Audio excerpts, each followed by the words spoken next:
Sejak awal aku harus berkata jujur bahwa dalam kisah pengalaman nyata kali ini, aku tak dapat menyebutkan satu persatu nama kami. Aku hanya akan menjelaskan struktur hubungan kami, tak lebih dari itu.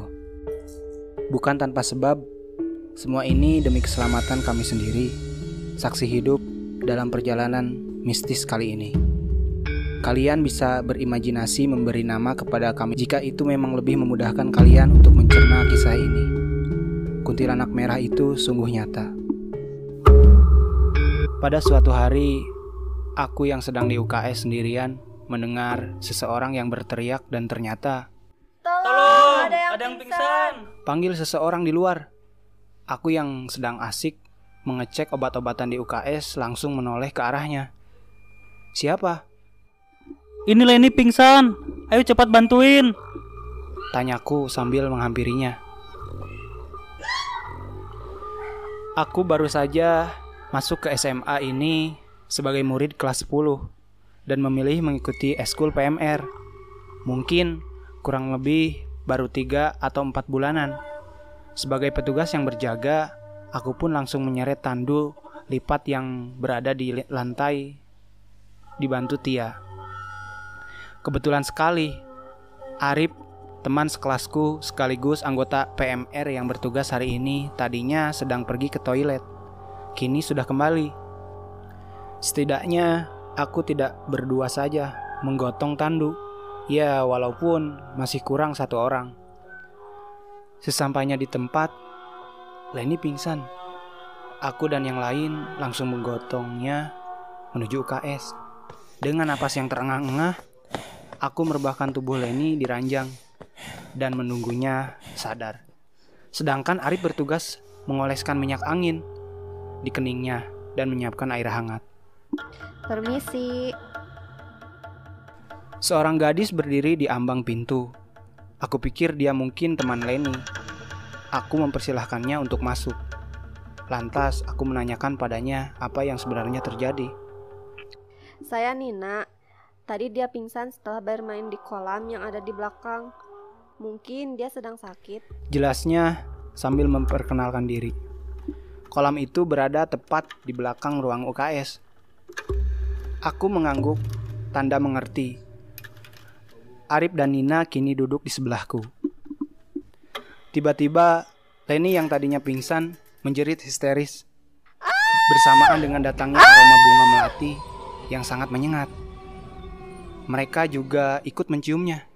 Padahal tidak ada yang memakai parfum atau tanaman melati di sini. Bahkan pengharum ruangan pun beraroma jeruk. "Kenapa? Apa yang sakit?" tanyaku sambil menenangkannya.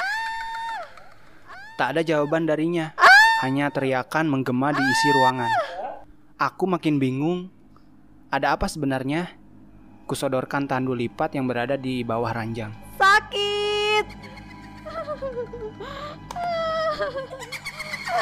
Sakit.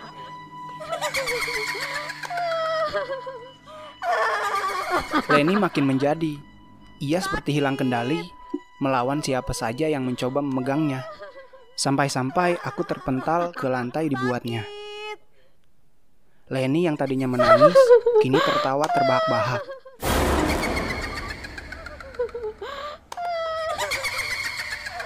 Sambil menatap kamar mandi yang terbengkalai.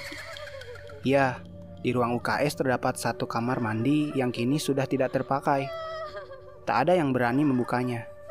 Bahkan, kakak kelas pun melarangku melihat isi di dalamnya.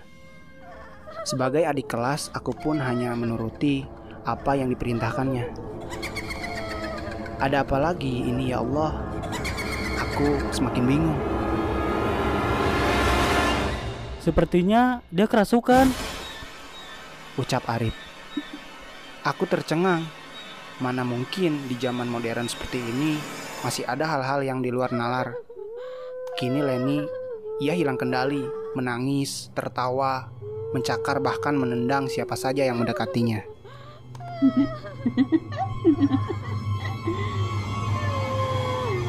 "Rif, mendingan kamu panggil pembina saja, cepetan," perintahku pada mereka melihat kondisi yang makin kacau. Perlahan, murid perempuan berjatuhan pingsan. Kini, ruangan telah penuh dengan orang-orang yang kerasukan. Mungkin kisaran 10 orang, semuanya perempuan. Ya Allah, apa ini yang disebut dengan kerasukan massal? Baru kali ini aku melihat kejadian seperti ini di hadapanku. Murid-murid yang tadinya di kelas, mereka masing-masing sekarang mulai berdatangan melihat hal aneh ini. Ada yang hanya mengintip di balik jendela, bahkan ada yang langsung menerobos masuk ke dalam. Baca ayat kursi, perintahku pada semua orang. Aku pun ikut membacanya. Teriakan demi teriakan menjadi-jadi. Akhirnya aku lihat Arif sudah kembali bersama pembina ekskul. Hei, keluar kamu! Ucap pembina pada Leni. Kini hanya dia yang masih berontak, sedangkan yang lain sudah sedikit meredam.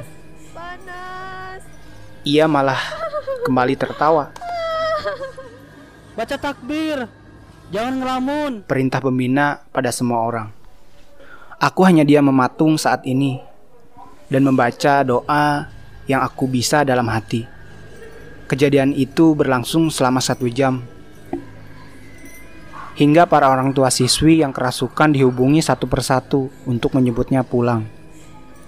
Ya, guru-guru terpaksa untuk memulangkannya karena keadaan semakin tak terkendali dan korban semakin bertambah. Keesokan harinya, "Kak, kemarin itu kenapa ya?" Aku memberanikan diri bertanya kepada Kak Rehan, ketua PMR. Dia kan senior di sini, pikirku. Dia pasti sudah tahu apa saja di sini. Bukan apa-apa, mungkin mereka cuma cari sensasi aja. Setiap aku bertanya hal itu, selalu saja begitu jawabnya yang ia berikan. Bahkan saat aku bertanya soal kamar mandi yang terbengkalai itu, tidak ada yang menjelaskan padaku. Kenapa tidak boleh dibuka? Kenapa harus ditutup rapat-rapat? Bahkan sekedar untuk membersihkannya saja tidak boleh. Tapi akibat penasaran, aku nekat mengintip di celah pintu hanya untuk ingin tahu seperti apa di dalam. Tidak ada yang aneh, hanya ruangan yang berserakan dan sangat kotor. Sampai aku memutuskan bertanya kepada Kak April dan Kak Fitri tentang hal itu. "Kak, ceritain tentang kamar mandi itu dong, penasaran," ucapku pada mereka yang sedang mencatat obat-obatan. Sini, tapi jangan takut ya. Ucap Kak April sambil menghampiriku. Akhirnya ada juga yang memberitahu tentang hal itu. Di sini ada penghuninya, namanya Neneng. Orang-orang bilang dia tinggal di sana. Ia menunjuk ke arah kamar mandi.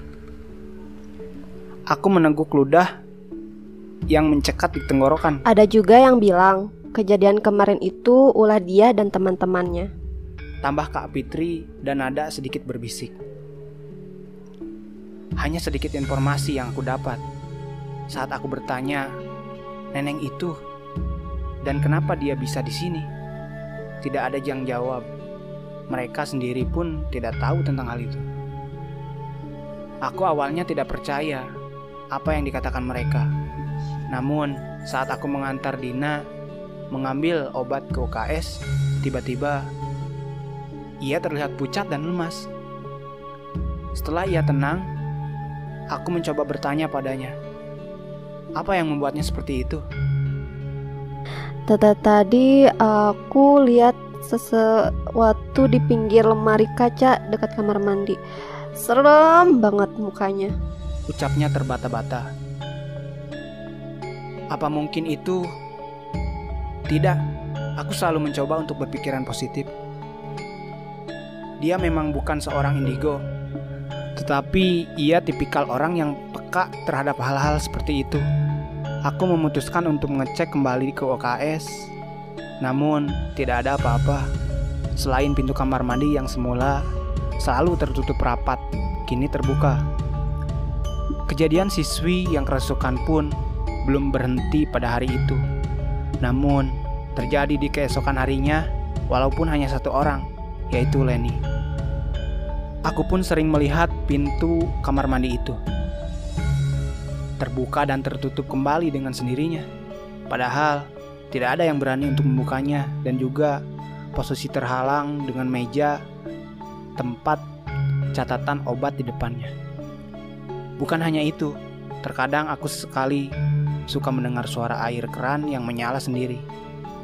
Bukan hanya aku yang mendengarnya, petugas PMR yang lain pun berkata begitu. Benar atau tidak, aku hanya berharap dia tidak mengganggu murid-murid di sini, dan kejadian hal aneh tidak akan terulang kembali.